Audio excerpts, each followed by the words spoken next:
Esta serie, Conociendo los Últimos Tiempos, esta es creo que la 7ª o la 8ª conferencia. Dichosos los que están siguiendo esta serie.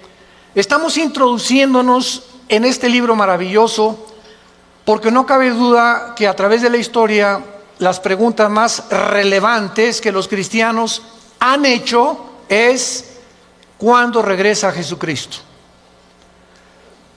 No sabemos el día, no sabemos la hora, pero sí debemos estar conscientes que tenemos suficiente información para saber los tiempos. En Mateo 16, Jesucristo les dijo a los fariseos: miren el cielo cuando ya se juntan las nubes, vamos en nuestro vehículo, ¿verdad? Y de repente todo se pone negro. ¿Qué nos indica el cielo? Que no sabemos en 3 minutos o en 5 minutos o en 10 minutos. Lo que sabemos es que va a llover, porque se ha puesto, ¿verdad? Las borrascas de las nubes negras nos indican que va a llover. Así dijo Jesús: cuando veamos las señales que se encuentran claramente en la Biblia, debemos saber que nos encontramos en los últimos tiempos. Y una de las cosas que hemos tratado de demostrar, ahora sí que lo podríamos hacer de una forma dogmática, de una forma clara, sin ninguna duda al respecto, y despejando todas las incógnitas que pueda haber respecto a la escatología o a las profecías bíblicas, es que la historia tiene que durar 6,000 años. Estoy haciendo un repaso rapidísimo de las 7 conferencias que llevamos, o 6 conferencias que llevamos de esta serie. La historia tiene que durar 6,000 años. Muy bien. En la Biblia hay 2 medidas de tiempo de Dios. Uno, la semana de 7 días. Porque en 6 días Dios creó y el 7º descansó. Dios le dio a Israel el 7º día, o el Shabbat, para que ellos recordaran que tenían que trabajar 6 por 1. Trabajo 6 días y descanso un día. 6 días y descanso un día. Este es el reloj cronológico de Dios, no solamente para la historia, sino para nuestra salud. Las personas que no tienen el hábito del día, para nosotros ya no es el sábado, es el domingo para la iglesia, porque la iglesia es diferente a la entidad de Israel. Las personas que no tienen el bendito hábito del domingo, o el día, si tú trabajas en un hotel el domingo, o en tu Uber el domingo, pues el lunes es tu día de descanso. Necesitamos, después de cada 6 días, descansar un día.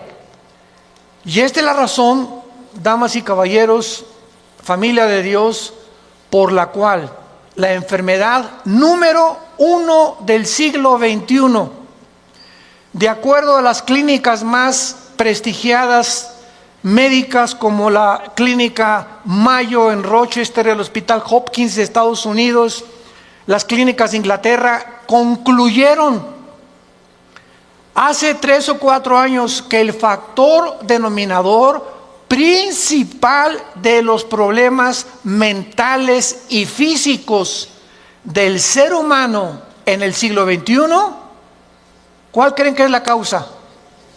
El estrés.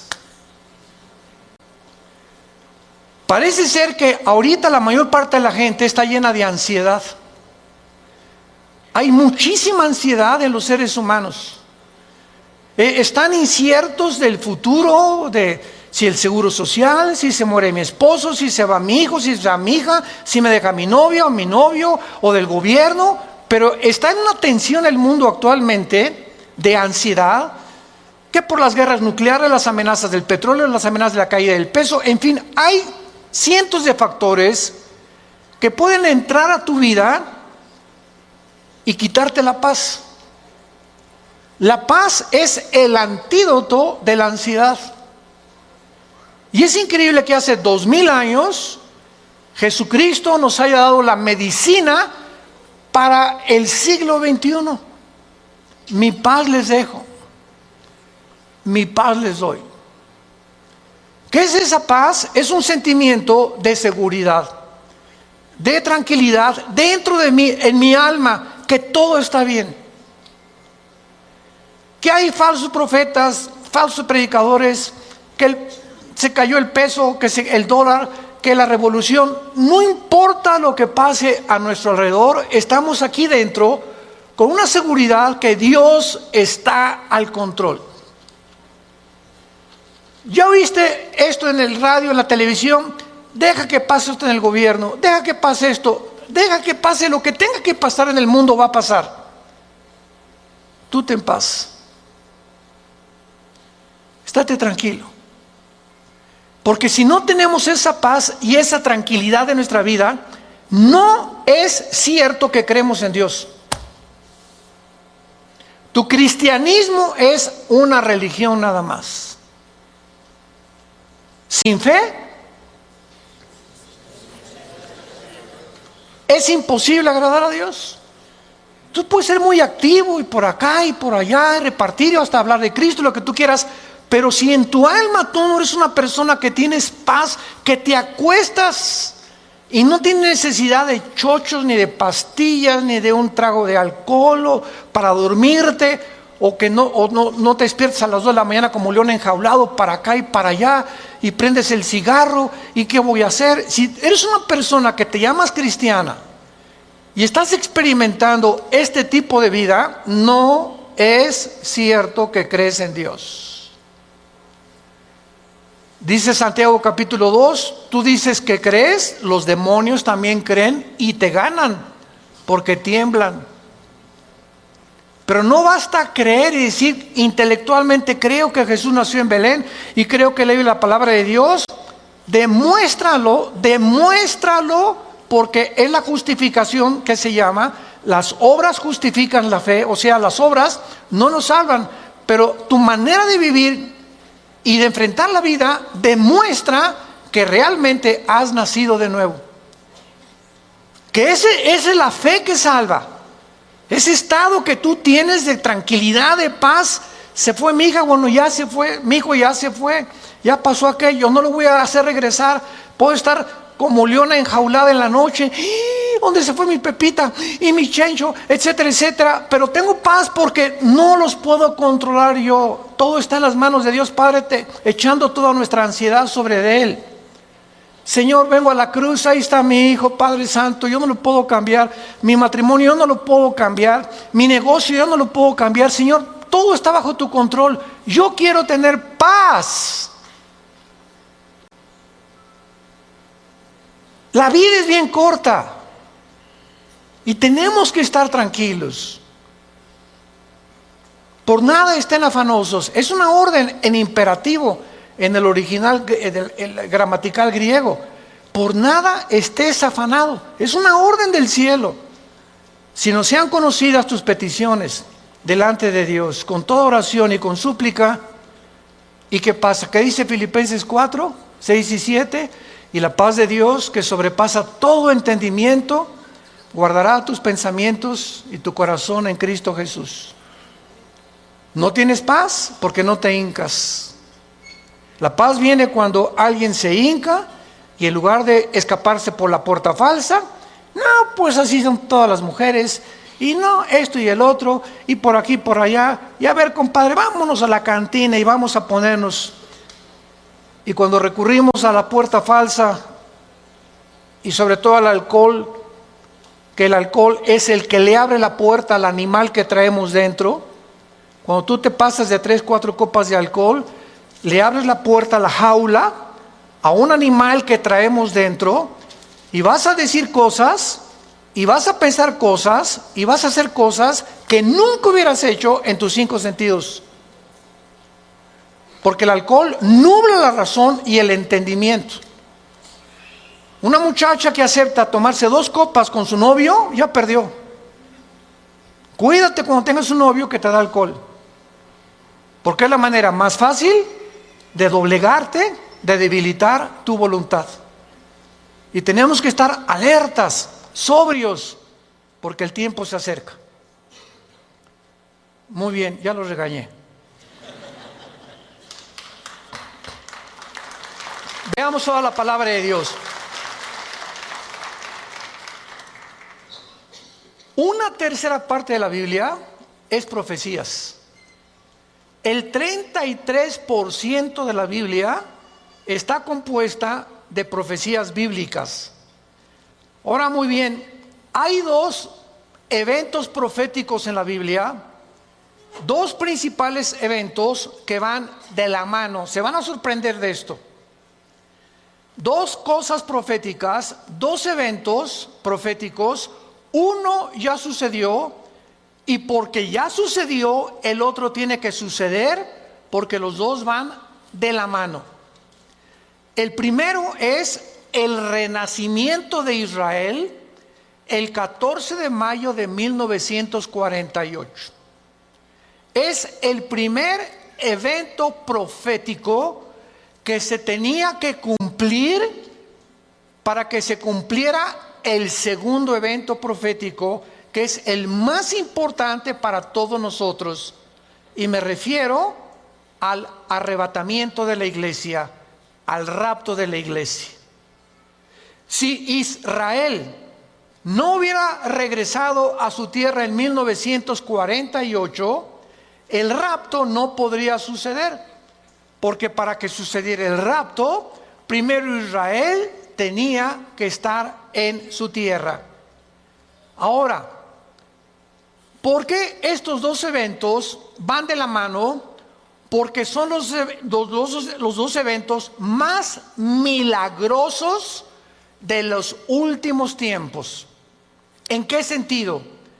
Lo que hace de Israel un evento sin señales es que fue un renacimiento milagroso. En el Antiguo Testamento se sabía que Israel iba a regresar. Ezequiel 37, Amós capítulo 9, Jeremías, etcétera, etcétera. Todos, desde Deuteronomio, Moisés había hablado que Israel iba a ser cautivo en Babilonia. Los asirios se los llevaron hace 2700 años, 100 años después los babilonios. Pero que vendría el tiempo cuando Israel regresaría y resurgiría, renacería, resucitaría como nación. Y este evento estaba profetizado, pero no se sabía ni cómo ni cuándo iba a suceder. Y de repente, de la noche a la mañana, la única nación que ha nacido en un solo día ha sido la nación de Israel. En el capítulo 66 del libro de Isaías, Isaías lo describe con estas palabras precisamente como un milagro. Dice Isaías 66, versículo 8: ¿quién oyó cosa semejante? O sea, ¿quién ha oído jamás que en la historia ha pasado algo similar? ¿Quién vio tal cosa? Las respuestas es nadie. ¿Nacerá una nación de una vez? No, esto es imposible. Jamás en la historia una nación ha nacido en un día, ni se ha formado en un día como un estado libre, soberano e independiente. Todas las naciones, como lo vamos a ver, han tenido un desarrollo, un progreso a través de ciertos factores que han tenido que cumplirse para que surja. En México tuvimos la Revolución Mexicana y Pancho Villa en el norte, Emiliano Zapata en el sur, vino la confrontación, la muerte de Madero, etcétera, etcétera, Porfirio Díaz, y todos tenemos una historia hasta que por fin la república se hace una república, se convierte en un estado. Estados Unidos también tuvo su constitución, Thomas Jefferson, etcétera, etcétera. Todas las naciones del mundo han tenido un progreso o un desarrollo para constituirse en lo que son, menos la nación de Israel. Y esto es a lo que nos confronta la Biblia. ¿Quién oyó cosa semejante? Un día o de una vez, pues en cuanto Sión estuvo de parto, dio a luz sus hijos. Entonces, es constituido un milagro el regreso de Israel en 1948, porque un milagro es definido como algo que desafía lo natural. Para que sea milagroso, tiene que ser un desafío a las leyes naturales o la capacidad de la comprensión humana. Por eso, un milagro se clasifica como milagro cuando desafía lo natural y cuando va más allá de nuestra comprensión. Israel fue un milagro que en un día se pudiera determinar que se constituyera en una nación. Ahora, muy bien, lo que hace también de Israel un milagro es que ninguna otra nación jamás en la historia, número 2, ninguna otra nación en la historia jamás ha regresado a su tierra después de haber sido dispersada por más de una generación. Estamos compartiéndoles a todos ustedes, damas y caballeros y familia de Dios, cosas que tal vez nunca habías considerado. Están en la Biblia. Y lo hemos oído así, pero nunca nos habíamos detenido a considerar estas cosas detenidamente, proféticamente, para poder evaluar el significado tan profundo que tiene a la luz de los tiempos que estamos viviendo. Y esta es la razón de esta serie, Conociendo los Últimos Tiempos, de que comencemos como cristianos a ubicarnos, a examinar las cosas que parecían superficiales desde un punto de vista anteriormente, pero que ahora el Espíritu Santo quiere que nos concentremos y las desenterremos y nos demos cuenta del valor que tienen a los ojos de Dios y a los ojos de tu vida también. Porque ya cuando tú comienzas a evaluar estas cosas, dices, Dios mío, realmente nos queda poco tiempo. Nos queda bien poquito tiempo, tal vez menos tiempo del que queremos nosotros creer que va a suceder. Israel fue sacada de su tierra en el año 70 de nuestra era cristiana. 70 años después de que Cristo muere, viene Roma con el general Tito, y en el año 135, otra vez después, como 40, 50 años después, llegan los romanos por segunda vez, 2 veces, y arrasan completamente Jerusalén. Sacan a todos, a la mayoría de los judíos. Los judíos se van a Rusia, África, México, Guatemala, por todos lados son dispersados, y por casi 2000 años los judíos. En Rusia, pues es lógico que si vas a Rusia y tienes ahí 5 o 10 años y hablas español y no lo practicas, pues hasta el español se te olvida y acabas hablando ruso. Si te vas a Alemania 5, 10, 15 años, 20 años, acabas hablando alemán. Nosotros aquí en Latinoamérica, los mexicanos, cruzamos la frontera con Texas. Mi esposa y yo, que vivimos en Texas desde hace ya como 12 años, nos hemos dado cuenta que el 90% de nuestros paisanos ya se les olvidó el español. O si hablan un español que es mezclado con muchas cosas norteamericanas. Y el fenómeno es muy interesante, ¿verdad? Porque tenemos que comprender esto para ver por qué es este fenómeno. Las familias que cruzan a Estados Unidos no quieren ser identificadas que no sean norteamericanos por el racismo que hay. Entonces, mientras más chiquitos hablen inglés, más rápido creen ellos que los van a considerar parte de la familia norteamericana. Y la familia norteamericana también todos son refugiados. Todos llegaron a Estados Unidos, alemanes, ingleses, franceses, italianos. No hay en Estados Unidos alguien que se llame verdaderamente norteamericano, porque los únicos ahora sí que norteamericanos son los apaches, los cherokees, los sioux, los indígenas que formaron y que pasaron por el estrecho de Bering de Asia y poblaron Estados Unidos, México, Centroamérica y Sudamérica.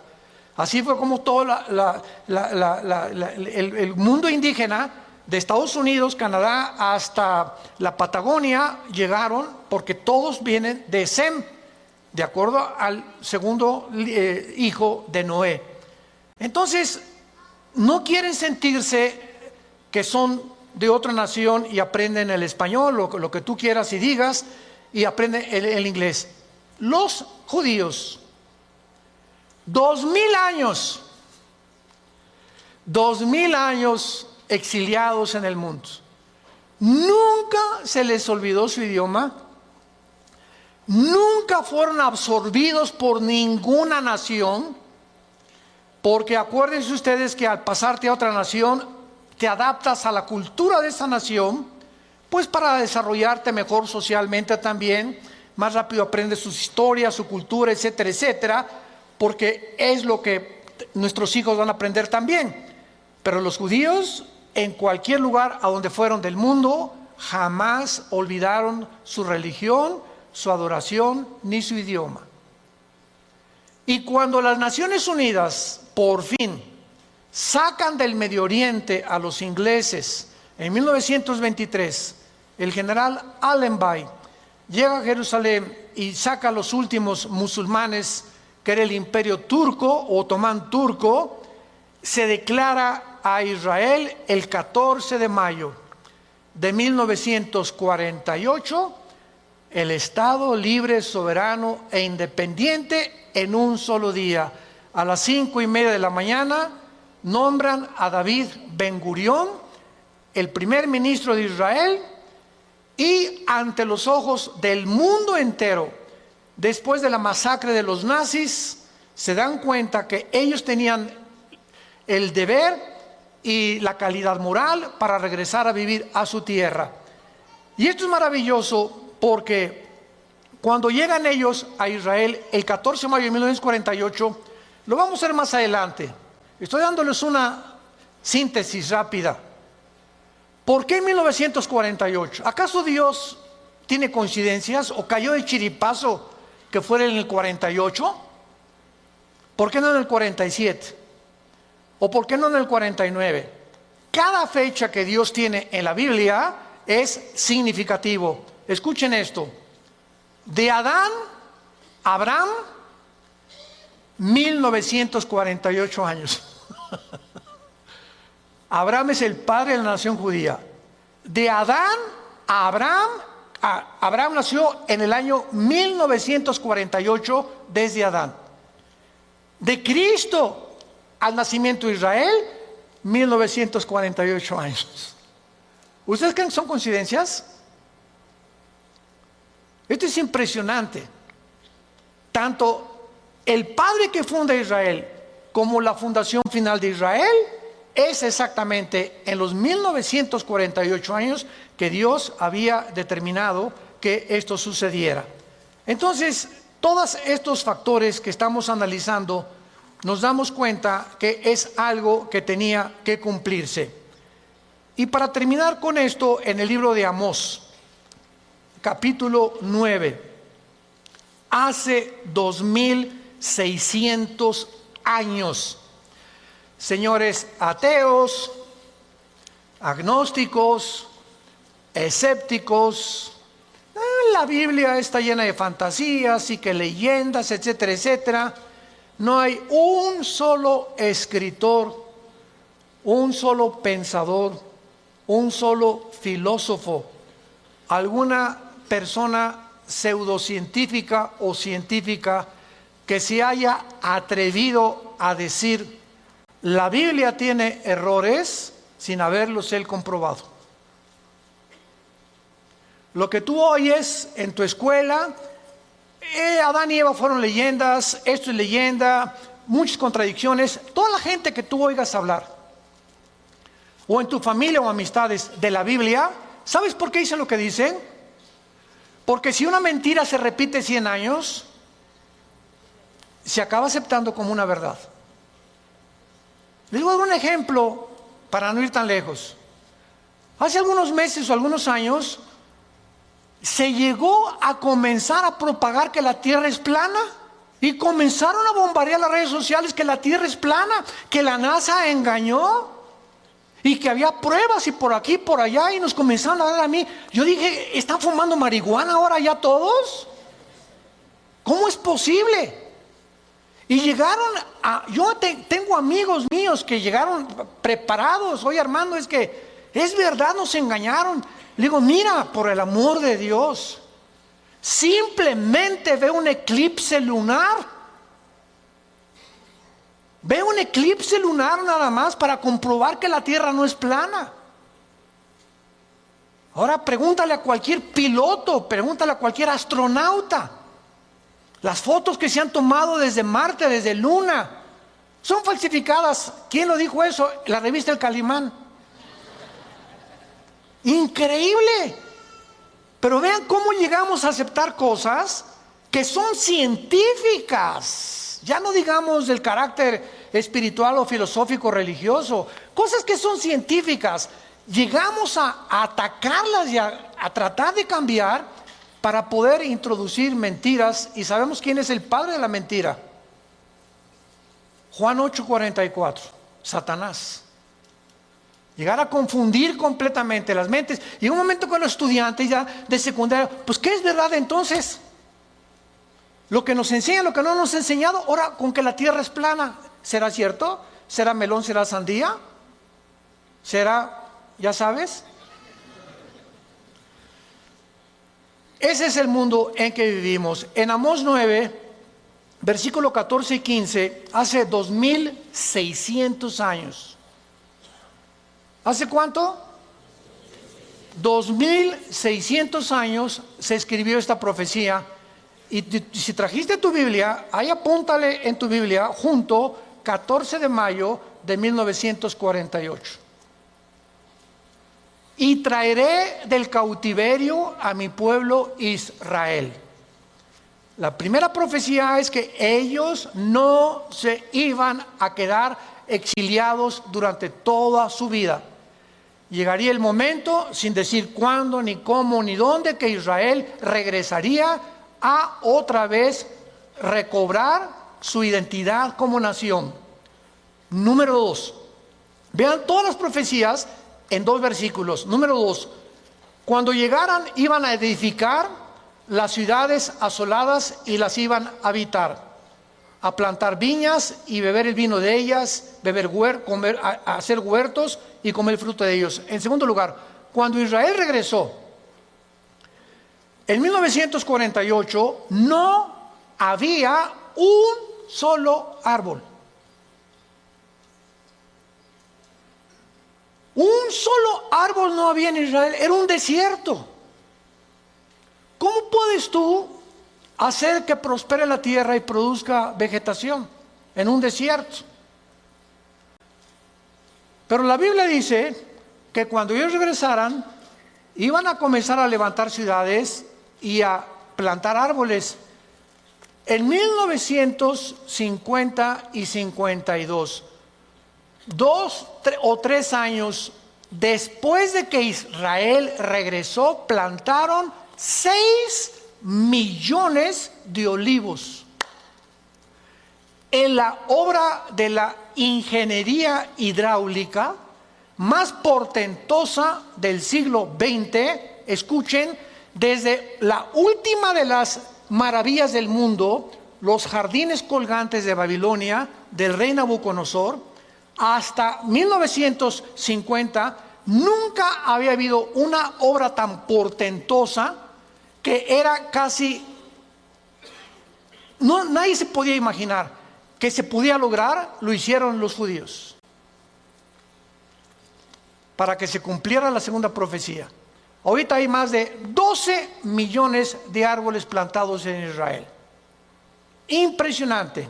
Y en tercer lugar, pues los plantaré sobre su tierra y nunca más, yo lo tengo subrayado en mi Biblia, nunca más, desde que lleguen, serán arrancados de su tierra, porque yo se las di, dicho Jehová Dios tuyo.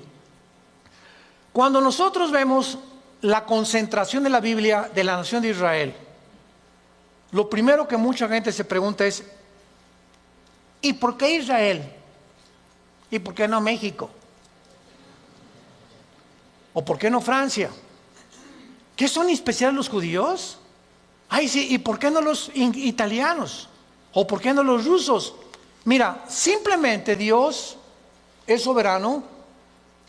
A Él le dio la gana, es lo que significa la palabra soberano, escoger un puntito chiquito geográfico, porque si tú vas a un mapa, Israel es del tamaño del estado de Nueva Jersey, de Estados Unidos. Es un puntito insignificante en el Medio Oriente, donde Dios lo nombra en Ezequiel 5, versículo 5, el ombligo del mundo. La palabra que se dice Israel está en el Jerusalén, en el centro de la tierra. Esa palabra centro, en Ezequiel 5:5, es la palabra hebrea ombligo. Y ahí Dios concentra que sea el centro de todo lo que iba a pasar desde el principio hasta el final. ¿Con qué propósito? Para que todos nosotros los seres humanos pudiéramos concentrarnos en ese lugar geográfico desde el principio hasta el fin. Y ahorita los que vivimos la última generación, sepamos que Israel es el termómetro de Dios. Todo lo que vaya a suceder en el mundo tiene que suceder en Israel como señales de los últimos tiempos. Si queremos saber qué tan cerca estamos de los tiempos finales, pongamos atención en lo que ahorita está pasando en Israel. Ahora que vayamos en junio al viaje que vamos a hacer a Israel, vamos a tener mucho más tiempo de ver en cada lugar que vamos a visitar: Masada, el Mar Muerto, el Mar de Galilea, Haifa, Tel Aviv, etcétera, etcétera, la tumba de Cristo, el monte Gólgota. Vamos a ver, porque una cosa es que yo les predique desde aquí, y otra cosa es que estés enfrente del lugar donde Jesús estuvo enterrado. Una cosa es que yo les diga, la batalla del Armagedón, Napoleón cuando llegó a Megiddo, que es el valle del Megiddo, donde va a ser la tercera guerra mundial, Napoleón dijo, aquí se va a pelear la última guerra. Y una cosa es decir ahorita esto, y otra cosa es el valle del Megiddo. Cuando lleguemos ahí, hay como unas plataformas, y cuando hablemos del valle del Megiddo, con sus ojos los que vayan a ir, van a ver el valle del Megiddo y van a decir, Dios mío, aquí yo ya no voy a estar. Aquí es donde la Biblia profetizó hace cientos de siglos que se desencadenaría el final de la historia del ser humano, cuando todas las naciones se vengan contra Israel. Es interesante que Dios haya dicho que nunca más iban a ser arrancados, porque a la media hora, a las 6 de la mañana del 15 de mayo, amaneció. El 14 de mayo, David Ben Gurión mandó por el radio, somos un estado libre, soberano, independiente. Se cumplía Amós, Ezequiel 37, 14, 15, etcétera, etcétera. Media hora después los atacan los árabes.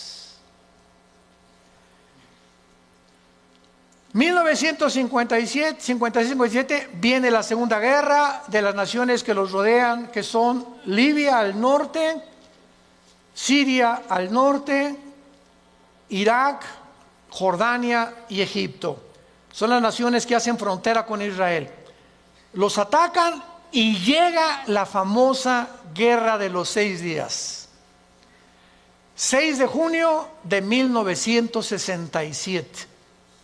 ¿Qué pasó el 6 de junio de 1967, que se conoce como la Guerra de los 6 días y que, de acuerdo a uno de los generales más sobresalientes de todo el siglo XX, porque cuando vemos la Primera Guerra Mundial, usaban todos sus rifles con bayoneta, ¿verdad? Y la Segunda Guerra Mundial, ya la bomba atómica, la desintegración del átomo fabricado por el elemento uranio 235. En 1952 la bomba de hidrógeno. Y cuando llegó la guerra del Golfo Pérsico, 1990-91, que Saddam Hussein, ¿se acuerdan?, invadió Kuwait, poniendo como pretexto que tenía una deuda de petróleo que no les habían pagado, que lo único que quería era apoderarse el petróleo y apoderarse el Medio Oriente. el papá Bush, el expresidente del papá del que fue presidente, organizó una coalición de 29 naciones para ir a sacar a Saddam Hussein de Kuwait. Y el general encargado de la organización de las 29 naciones que se formaron para sacar a Saddam Hussein de Kuwait se llamó el general Schwarzkopf. Este general, graduado de West Point, que es una academia en Estados Unidos, la más prestigiada para los militares, ya murió. Él escribió su libro, y cuando yo lo acabé de leer en la vida del general Schwarzkopf, él decía lo siguiente: yo admiraba a Napoleón, un general, estratega tremendo, murió en la isla de Santa Elena. Por cierto, murió cristiano Napoleón Bonaparte, con la Biblia en la mano, en su pecho, y tenía leyendo el Evangelio de San Juan cuando Napoleón Bonaparte murió.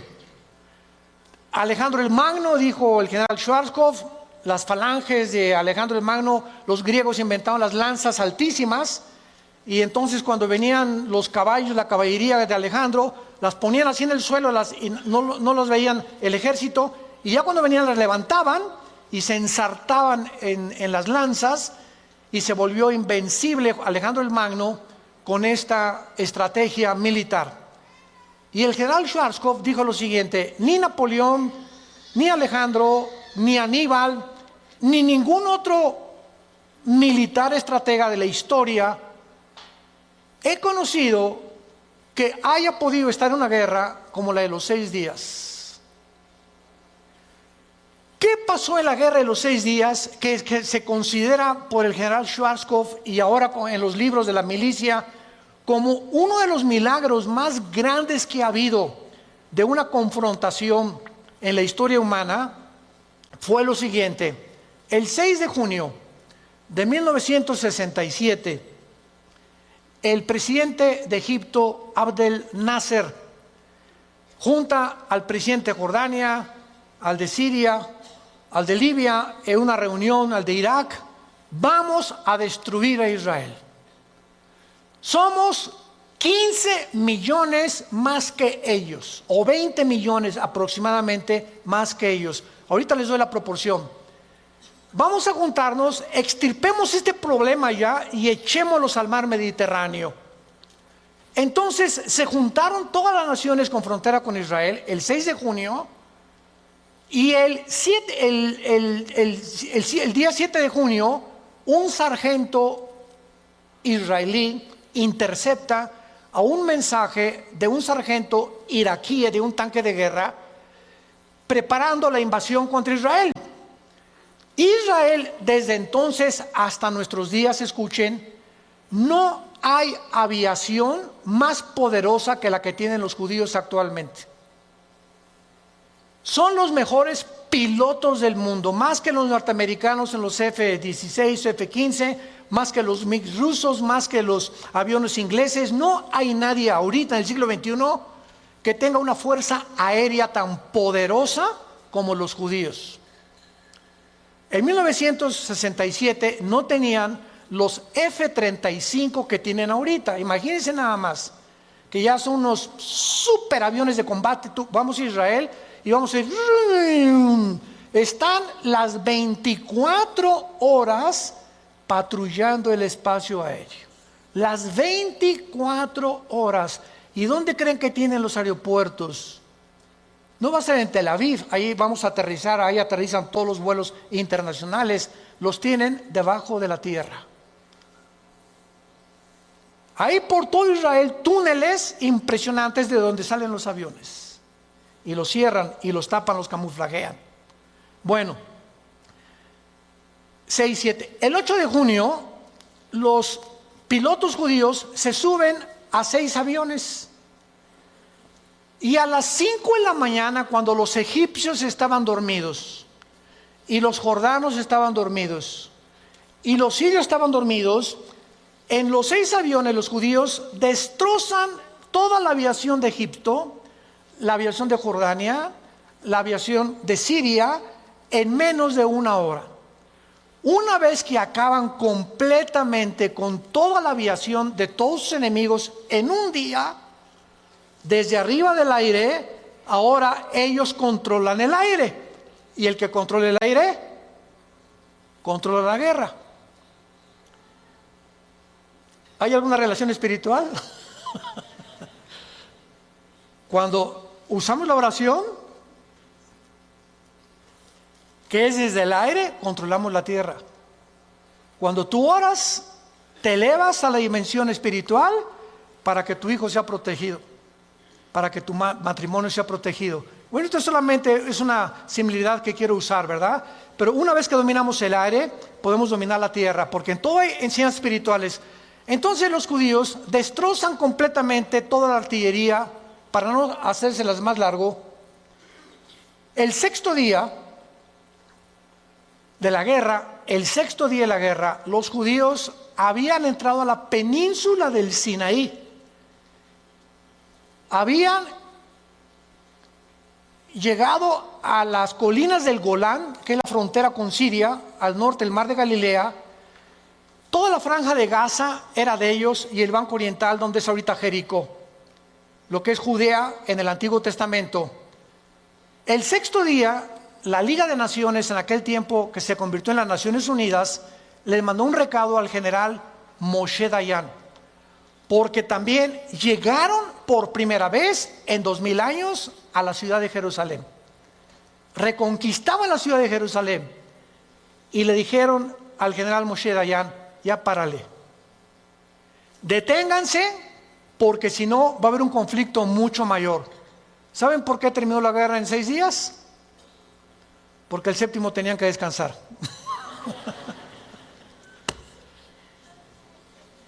Increíble, ¿verdad? Bueno, la cuestión es la siguiente. Ya no vamos a buscar más cosas, pero nunca más serán arrancados. Desde que han llegado, han intentado sacarlos y no han podido. En la guerra de los 6 días, quiero dar el último ejemplo.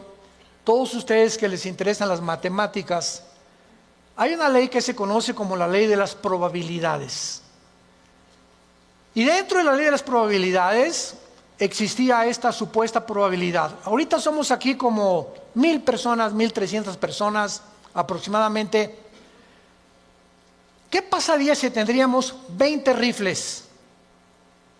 Y ahorita nos rodeara un ejército de 50,000 soldados. En la ley de las probabilidades, ¿cuántas tendríamos de salir vivos? 10 a la 12ª potencia. None, nada, nothing. 0 probabilidades. Son las mismas probabilidades que los judíos tuvieron en la guerra de los 6 días, cuando más de 22 millones de árabes los rodearon con aviones, infantería, artillería, ejército, y ellos no llegaban ni siquiera al 1,000,000 de personas. Ni las armas que tenían aquellos, ni la cantidad de aviones que tenían ellos.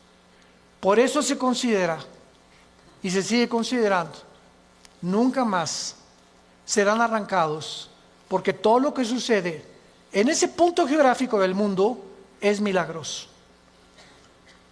Y después se levantó la Organización para la Liberación del Movimiento de Palestina por Yasser Arafat. No han podido. Después Irán levantó a un grupo llamado Hezbollah, que significa el Partido de Dios, sostenido, y lo sigue sosteniendo Irán en el Líbano. Después se levantó otro grupo, Hamas. La palabra Hamas en el hebreo significa los violentos, en la franja de Gaza. Ahorita el presidente Mahmoud Abbas, ahorita ahí, que son los que están mandando cohetes de los hospitales, etcétera, etcétera. Y hasta ahorita en el siglo XXI nos damos cuenta, Irán, que está convirtiéndose en el centro de las profecías ahorita, donde toda la atención ahorita volvió al mundo, y Estados Unidos mató al general Soleimán, etcétera, etcétera. Irán, ¿cómo irá a contestar? Estamos ante la Tercera Guerra Mundial. En las redes sociales nosotros publicamos un artículo donde yo dije: no es la Tercera Guerra Mundial, falta mucho para la Tercera Guerra Mundial. Expliqué por qué, ojalá que lo hayan leído, pero aquí lo pueden ustedes comprobar. Irán se convierte en el centro de la atracción del terrorismo internacional y se convierte en la nación número 1 terrorista del mundo actualmente. Pero escuchen esto, qué ironía, al mismo tiempo que Irán está considerado la nación terrorista número 1 del mundo, es la nación donde más cristianos hay. Donde más rápido está creciendo el cristianismo en Irán. Y la segunda nación que más persigue a los cristianos después de Irán es la China. Y es la segunda nación en el mundo donde más rápido está creciendo la iglesia.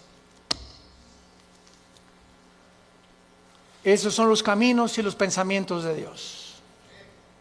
¿Necesitaremos acaso en México persecución nosotros también para poder crecer?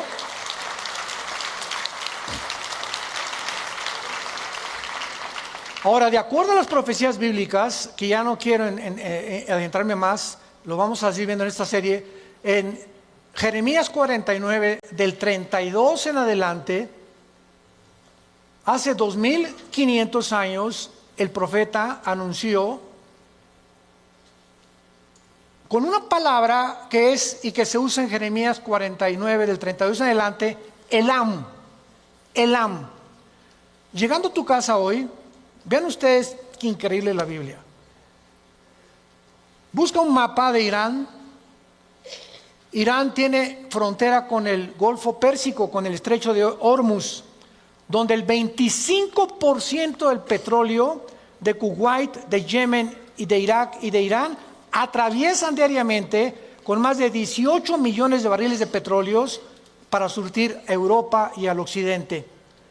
Elam está juntito al Golfo Pérsico, casi al sureste de Irán, y es como si fuera Guadalajara, como si fuera Jalisco, como si fuera un estado, pero ahí en Elam hay una centrifugadora que se llama Tanz, que se conoce como Tanz en Irán, y es donde están fabricando la bomba atómica, aunque tiene 16 más. Pero esa profecía de Elam, que pertenece a la nación de Irán, como si fuera Jalisco dentro de México, ahí en Jeremías 49 se profetiza que va a ser destruida. Y hasta ahorita no ha sucedido esta profecía. Esto es impresionante. ¿Qué va a pasar? O la aviación de Israel va a bombardear esta centrifugadora en Elam, o Estados Unidos, pero algo va a suceder en los próximos meses en Irán. No lo sabemos, pero bíblicamente Irán va a sobrevivir. ¿Por qué?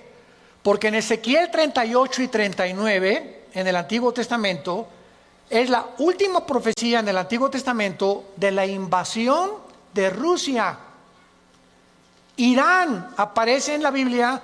¿Con qué nombre creen que aparece Irán en la Biblia? Con el nombre de Persia, porque en 1935 se le cambió el nombre a Irán. Y en 1979 el Ayatollah Khomeini le cambió el nombre de Irán a la República Islámica de Irán. Entonces, en la Biblia aparece con el nombre de Persia, porque en 1935 se le cambió el nombre de Irán. Pero en la Biblia, Rusia, Irán, Turquía, Argelia, junto a Libia, al norte de África, Libia, Sudán y otras naciones como Afganistán se van a unir a Rusia para invadir Israel.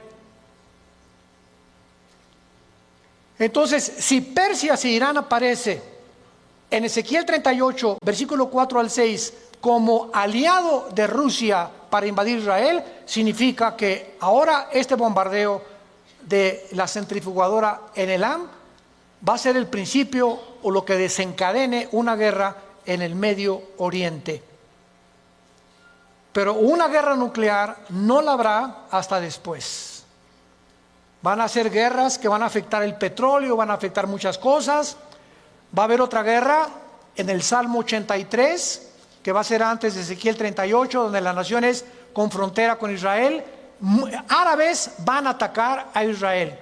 Israel va a ganar de acuerdo al Salmo 83, después ya que sean destruidos ellos, se junta Rusia con las naciones musulmanas y el anticristo establece sus cuarteles generales en Irak.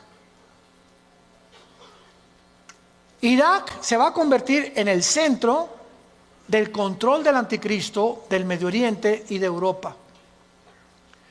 Y después dice Daniel 11:45 en adelante, que entonces el anticristo cambia sus cuarteles a Jerusalén.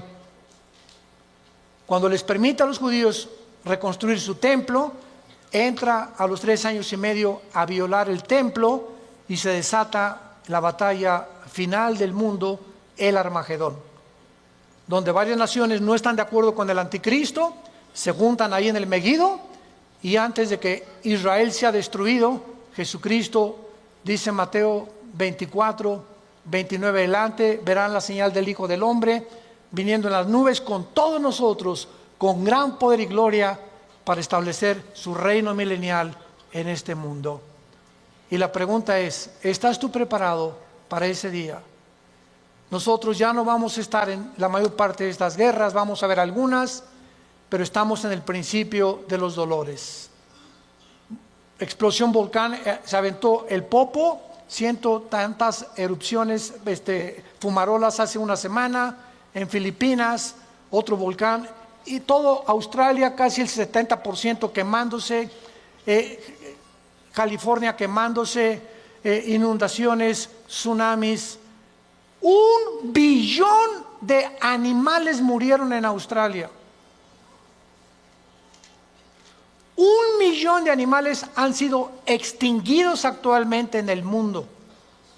Los incendios en el Amazonas, ¿qué está pasando en el mundo?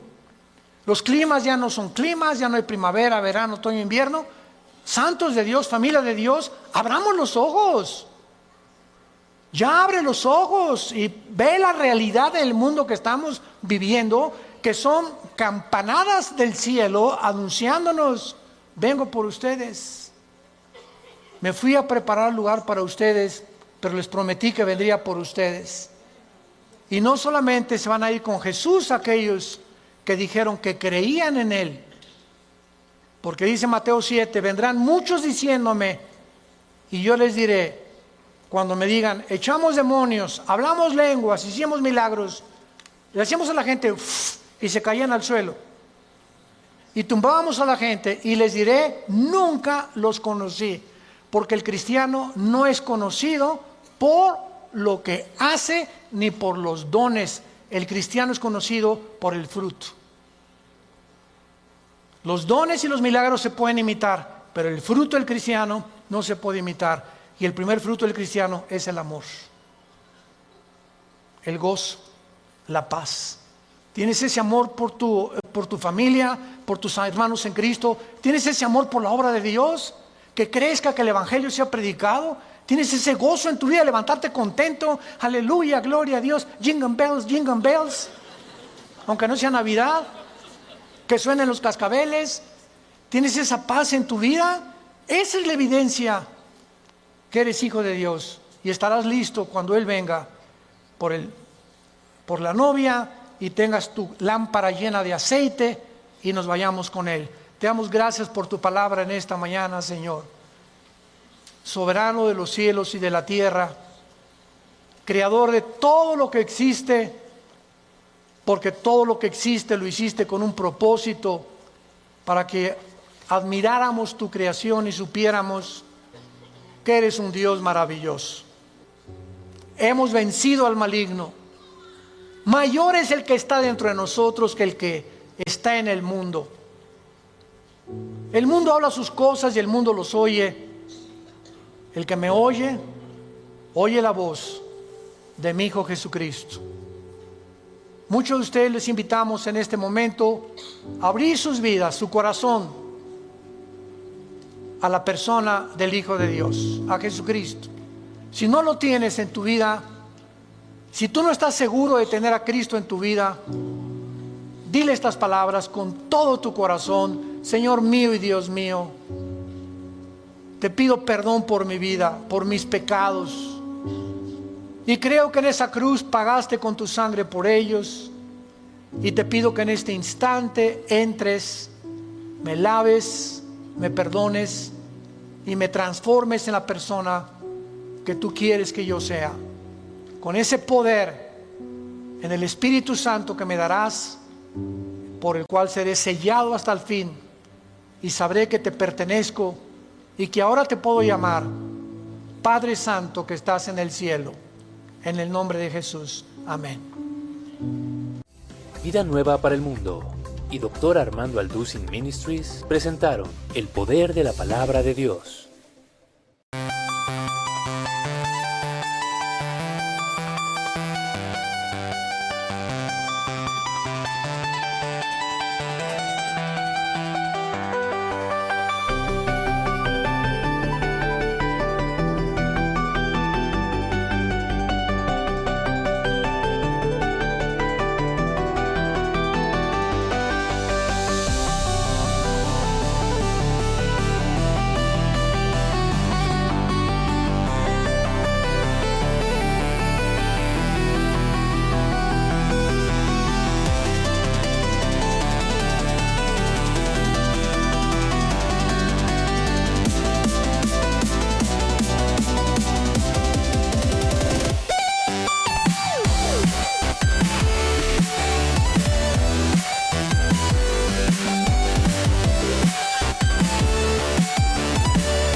You don't have to stay close.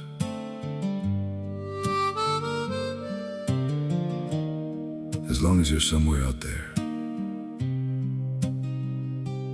that's enough for me. I don't need to hold you near me, don't need promises to keep.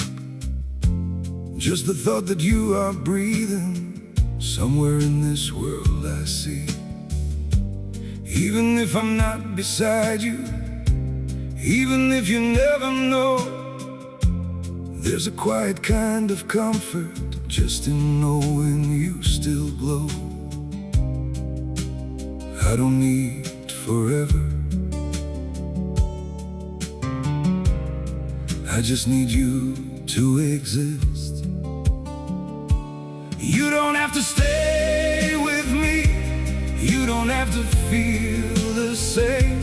Just as long as you're still out there, calling softly through my days. You don't have to look my way, you don't have to be my home. It's enough to know you're living in a world I'm not alone. I won't chase you through the distance, won't disturb your chosen life. I'll just keep you in my silence, like a star that shines at night. Through the dark and through the blue, I still think of you. You don't have to stay with me, you don't have to feel the same. Just as long as you're still out there, calling softly through my days. You don't have to look my way, you don't have to be my home. It's enough to know you're living in a world I'm not alone.